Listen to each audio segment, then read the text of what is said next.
So mga bagay na kailangan mong gawin at iparanas o iparamdam sa isang lalaki upang manatili ang pag-iibigan sa long distance relationship. So mga kamamaya, long distance relationship ang ating pag-uusapan ngayong gabi. Ito po ay para doon sa ating mga subscribers na malayo. Okay, malayo sa kanilang mga iniibig, malayo sa kanilang mga minamahal sa buhay, o kaya naman, hindi mo natin sabihin na nasa ibang bansa. Pwede rin sabihin natin nasa ibang lugar. Yung hindi umuwi araw-araw, o kaya lingguhan, o kaya buwanan, o kaya taunan bago umuwi, sila po yung may tuturing nating mga long distance relationship. Hindi po biro yan Hindi po biro. Sasabihin lang nung iba dyan, napakasimple lang nito. Napakadali lang nito. Actually, napakahirap po nito, mga kamamay. Kasi, unang-una yung partner mo, hindi mo na kakasama. Hindi mo literal na nahahawakan. Buti nga ngayon, nauso na ang mga cellphone Isang tawag mo lang, isang contact mo lang, makikita mo na sila. Yun nga lang, iba pa rin yung kasama nyo sila. Pero sa video ito mga kamamay, kung kayo ay nasa LDR, nasa long distance relationship, para po sa inyo ang aking mga tips na i-share sa inyo. Especially yung palaging mga nagko-comments dyan, Jasmine, Annalyn, kay Maricel, at sa marami pa natin dyang mga commentator, para sa inyo po ito. Alam ko, naiintindihan ko yung inyong bawat pinagdaraanan sa araw-araw. Yung iba dyan, hindi na mapakali. Yung iba dyan, hindi na makapag-focus sa kanilang ginagawa sa araw-araw kasi nga hindi nila alam kung anong nangyayari sa kanilang mga mahal sa buhay. Minsan nagkukulang sa oras. So ngayon nga sa video ito mga kamamay, sasabihin ko sa inyo, share ko sa inyo ang mga bagay na kailangan mong pagtuunan at bigyan ng pansin upang hindi mawala ang pag-ibig sa long distance relationship. Huwag na natin masyadong patagalin. Ano ba yung number 1 na kailangan nyong gawin upang tumibay ang inyong pag-iibigan sa long distance relationship? So number 1, sa umpisa pa lamang, kailangan mapag-usapan na kaagad ninyo ang inyong future. Okay? So sa mga long distance relationship dyan na may matagal na po kayong relasyon. For example, nandito kayo sa Pilipinas, ang tagal nyo na, sabihin na natin 5 years na kayo, 10 years na kayo dito, so kaya lang naman kayo aalis ng bansa o kaya lang kayo maghihiwalay, kasi nga kailangan nyo ng pinansyal. So bago pa lang kayo umalis, kailangan nyo nang mapag-usapan yung mga plano nyo sa future. Kung ano ba ang mangyayari sa past 2 years, ano ba ang mangyayari sa past 5 years. Okay? Kailangan hindi kayo magtatagal sa ibang bansa. Nandoon lang kayo sa ibang bansa para kumuha ng pera na kakailanganin ninyo para makapag-establish ng kayo-kayo. 'Di ba? Upang kayo ay makapagpakasal, makapagpatayo ng bahay at negosyo. Ganun po yung future. Okay, baka yung iba dyan, after makaalis ng bansa, pagdating doon, unti-unti nang hindi nagpaparamdam. Pagdating doon, bigla na lamang makipaghihiwalay. Pagdating doon, bigla na lang magtatapat ng nararamdaman. Pagdating doon, makikita na lang ng kanilang partner na meron siyang kinakasama. Pagdating doon, bigla na lang magkakalabuan. Hindi po ganun mga kamamaya, umalis po kayo sa bansang Pilipinas, malayo sa inyong mga minamahal para sa isang pangarap. Para sa inyong future dalawa. Kailangan na pag-uusapan nyo yan mga kamamay, mahirap po kapag masyadong magulo at wala kayong usapan. Wala kayong direksyon. Anytime, maraming temptasyon. Anytime, marami pong hadlang. Marami pong babae at lalaki, saan man kayo pumunta. At tandaan nyo ito mga kamamaya, yung mga taong nakakasama mo sa araw-araw, napakahalaga niyan kapag ka nakakasama nyo itong tao na to sa araw-araw, malamang sa malamang, po pwedeng mahulog ang loob mo. Po pwedeng mahulog ang loob niya. Kaya yung oras napakahalaga mga kamamay Kapag kayo nasa long distance relationship, hindi dapat mawawala yung oras. Hindi na nga kayo magkasama tapos pinawawalan niyo pa ng oras. Sigurado ako magkakalayo kayo. Sigurado ako magkakaroon kayo ng something na pagtatampuhan o pagtatalo kapag kaganyan. Kaya bilang isang lalaki at babae pagdating sa long distance relationship mga kamamay, mapag-usapan niyo na kaagad kung ano ang future ninyong dalawa. Kung ano ang dahilan ng iyong paglayo. Ano bang gagawin mo doon? Di ba? Kailangan, kung napag-usapan nyo, after 3 years uuwi ka, kailangan uuwi ka mga kamamay. Wala nang hirit-hirit pa. Kasi sa pagtagal, sa paglipas ng panahon, sasabihin ng iba, mahal, pwede bang mag-extend pa ako ng another 3 years? Sayang kasi malaki yung offer. Di ba? Ba't ka mag-i-extend? Kaya ka nga napunta dyan dahil kailangan mo lang ng konting pera para may mapagsimulan. Hindi mo kailangan na magtagal dyan sapagkat napakahalaga ng oras. Tumatanda kayo. Hindi na kayo bumabata. Wala pa kayong anak. 35 na kayo dyan. Umabot na nga yung iba, 40, pero nandyan pa rin kayo. Sinasabi nyo mag-for good, pero anong inabot? 45 na nandyan pa rin kayo. Yung lalaki pinaghihintay ninyo dito. Mga girls, kailangan pagka nagkaroon kayo ng usapan about sa future, kailangan tupadin yung mga kamamay. Or else masasayang ang lahat. Kaya para tumibay ang inyong relasyong dalawa sa long distance relationship, kailangan umpisa pa lamang ng inyong relasyon, umpisa pa lamang ng inyong pagkakahiwalay, mapag-usapan nyo na kagad ang inyong future. Okay? So number 2, sabihin at patunayan ang pagmamahal mo sa kanya. Yes, mga kamamay. Kailangan sa araw-araw, kailangan palagi, kailangan sinasabi verbal, kailangan ipinaparamdam. Malayo man kayo sa isa't isa, pero kailangan nyo pong iparamdam yung pag-ibig at pagmamahalan sa bawat isa. Hindi naman po pwede na isa lang. Hindi naman po pwede na babae lang. Hindi naman po pwede na lalaki lang. Kailangan parehas nyong ipinaparamdam yan.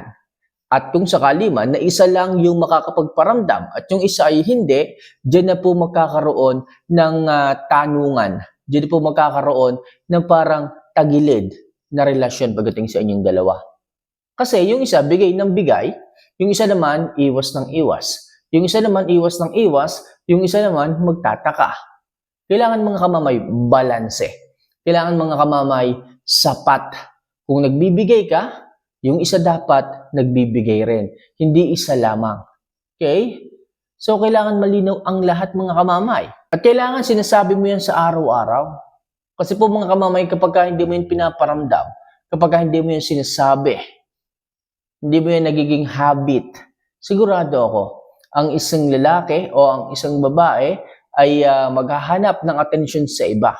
Sapagkat hindi mo na sinasabi yung dating sinasabi mo sa kanya. Sapagkat hindi mo na ginagawa yung mga bagay na ginagawa mo dati sa kanya.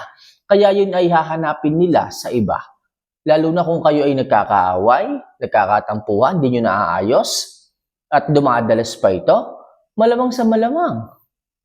Hahanapin nila yung pag-ibig sa ibang tao hanggang sa masanay sila sa ganung routine. Okay, hindi kayo masyadong nagkakausap dalawa. Hindi kayo nakakapagbigay ng validation sa isa't isa. Hindi kayo nakakapagbigay ng balita sa bawat isa. Hindi niyo natatanong kung anong nangyari sa buong maghapon ng isa. Ganon din yung isa. Pag nasanay kayo sa mga komportableng usapang ganyan, walang bago, walang init, okay, sigurado ako, mauuwi yan sa wala. Yung iba, naghahanap ng excitement. Yung iba, naghahanap ng bago sa araw. Di ba? Mga kamamay, sa pag-uusap ninyong dalawa, kailangan huwag kayong masanay na kumain ka na ba? Okay, ano ginagawa mo? Huwag kayong masanay sa ganon. Bigyan nyo ng magandang topic ang bawat conversation ninyong dalawa. Okay? So, bigyan nyo ng thrill. Bigyan nyo ng excitement. Kamamay, ano ba po pwedeng excitement na usapan para naman magkaroon ako ng idea? Di, tanungin mo siya. Sabihin mo, babe, di mo ba namimiss yung mga ginagawa natin dati? Nung tayo nag-uusap sa telepono, naka-video call tayo, tapos pinapakita ko yung ganyan. Yung mga ganyang mga bagay, okay, para sa ganun maging excited yung isang lalaki, ganahan yung isang lalaki, mag-init yung isang lalaki, at sa mga ganyang klase ng usapan mga kamamay, doon mas tumitibay ang inyong relasyon. Okay? Hindi naman ito masasabing masama kasi magjowa naman kayo, mag-asawa naman kayo, ang masama mga kamamay, nagkukulang kayo ng atensyon, nagkukulang kayo ng oras. Kailangan patunayan nyo yung pagmamahalan ninyo kahit kayo ay malayo. Hindi po pwedeng nahihiya kayo. Hindi po pwedeng hindi mo ipakita yung pag-ibig mo sa kanya. Okay? Pagka kasi ganun, baka hanapin niya yun sa iba. At yun ang mahirap mga kamamay. Kaya dapat araw-araw pinatutunayan ninyo ang pag-ibig at pagmamahala ninyo sa bawat isa. So next, palakasin ang loob at syempre magtiwala sa isa't isa. Lagi niyong tatandaan yan. Palakasin niyo ang loob ng bawat isa at magtiwala palagi. Baka kasi mamaya, may mag-chat na lang sa'yo. Yung pala, nanggugulo lang, gustong sirain ang inyong relasyon. Okay, kung ano-anong sinesend sa inyo, picture, larawan. So, wag muna kayong magtiwala sa ganyan. Kausapin niyo muna ang inyong mga partner. Sabihin mo, babe, kung ano man yung naririnig ko dyan tungkol sa iyo, hindi ako naniniwala doon. Basta, nandito lang tayo para sa isa't isa, mamahalin kita, hihintayin kita. Okay? So, palakasin niyo po ang loob ng bawat isa. Magtiwala kayo sa kanila. Huwag kayong basta-bastang naniniwala sa kung ano-ano pa man. At syempre, ikaw, kung alam mong hindi naman yung totoo, patunayan mo rin. Baka kasi mamaya, nakita ka na nga ng bababae, totoo yung balita, patuloy mo pa rin ginagawa. Huwag naman pong ganon. So, kayong dalawa yung nagkakaintindihan at sayang naman ang inyong relasyon kung mauuwi lang ito sa wala. Kaya bilang isang nasa relasyon pagdating sa LDR, kailangan palakasin nyo ang loob ng bawat isa, lalo-lalo na yung pagtitiwala. Okay? So next, pilitin na magkita kahit paminsan-minsan. Tandaan nyo mga kamamaya, yung pagkikita, napakalaking bagay niyan. Yan yung nagpapakita sa isang lalaki na seryoso rin kayo sa kanya. Huwag kayong papayag na hanggang dyan lang kayo. Kasi kapag tumagal ang panahon, 10 years na kayong LDR, 15 years na kayong LDR, pero ni minsan di pa rin kayo nagkikita, malamang sa malamang ang isang lalaki kakalas. Ang isang lalaki aayaw. Ang isang lalaki mananawa. Kasi wala siyang mapapala sa iyo eh. 10 taong kang hinintay, pero ayaw mong magpakita. Ano yan? Nag-iibigan kayo, online, pero wala kayong balak magkita. Tandaan yung mga girls, tandaan yung mga kamamaya, mahalaga na bigyan ninyo ng oras ang taong naghihintay sa inyo. At kung wala kayong balak magpakita sa mga yan, pues, wag na kayong mag-message pa, wag na kayong pumasok sa isang relasyon na ganyan. Okay? Kaya nga kayo ay pumapasok sa isang relasyon para makasama nyo ang isa't isa, para maramdaman nyo ang pagmamahal at pag-iibigan ng bawat isa. Pero hindi naman kayo makikipagkita. Makipagkita kayo mga kamamay. Kung mahal nyo talaga yung isang lalaki at lumipas na nga yung 10 taon, nandiyan pa rin siya sa piling mo, nandiyan pa rin siya naghihintay sa iyo, di ba? Sapat na sigurong dahilan yung 10 taon para talagang masabi mong seryoso sa iyo ang isang lalaki. Okay, 15 taon na kayo pero ni minsan di pa kayo nagkikita. Anong sabi mo?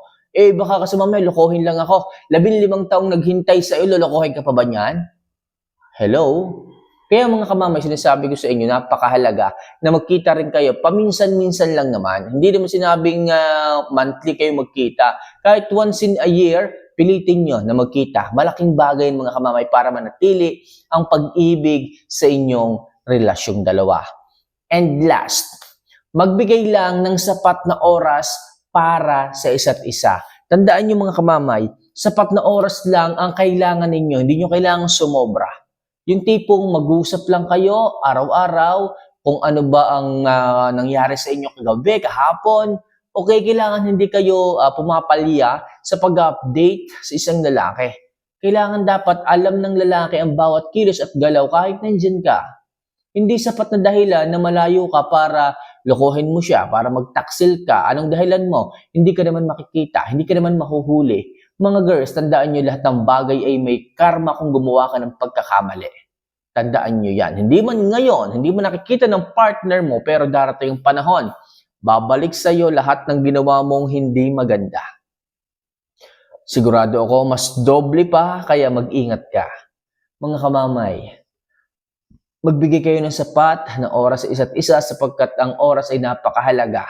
Kung hindi nyo maibibigay ang oras na hinihingi nila sa inyo, baka ibang tao magbigay nito sa kanya.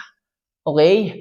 At saka mga kamamay, ang hirap din ito kapag ka-LDR, hindi ganun ka-fit ang inyong schedule.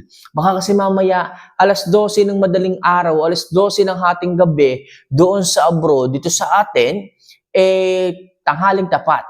Tapos kabaligtaran nito, dito sa atin, hating gabi o madaling araw, doon naman, umaga. So, ang hirap yung adjustment. Kaya hanggat maaari, kung talagang mahal yung isa't isa, maglaan pa rin kayo kahit mahirap ng oras para sa isa't isa. Para sa ganun, ma-feel ng bawat isa na parehas kayong nagwo-work sa isang relasyon. So, yun lang sa ngayon mga kamamayang, ilang mga bagay na kailangan nyong gawin upang mapanatiling yung init, ang tibay at tibay ng inyong pagmamahal pagdating sa LDR. Sinasabi ko ito mga kamamay para magkaroon kayo ng idea. Baka kasi mamaya gumugulo na ang inyong relasyon dahil sa mga bagay-bagay na humahadlang. Napakarami ng temptasyon. Tandaan nyo yan mga kamamay. Kaya kung isa sa mga to mga kamamay ay inyong may skip o hindi nyo may paparamdam, may paparanas sa isang lalaki, malamang sa malamang, baka magka-problema. Kaya mga kamamaya, sabi ko sa inyo, pakita nyo lahat, iparamdam nyo lahat, huwag kayo magkukulang ng oras, magbigay ng sapat na panahon. Okay, basta nagkakaintindihan kayo, mahalaga yun mga kamamay. Sigurado ako, magtatagal o titibay ang inyong relasyon pagdating sa long distance relationship. So, paano mga kamamay? Mahal ko po kayo. Sana okay lang inyong relasyon. See you for our next vlog. Paalam.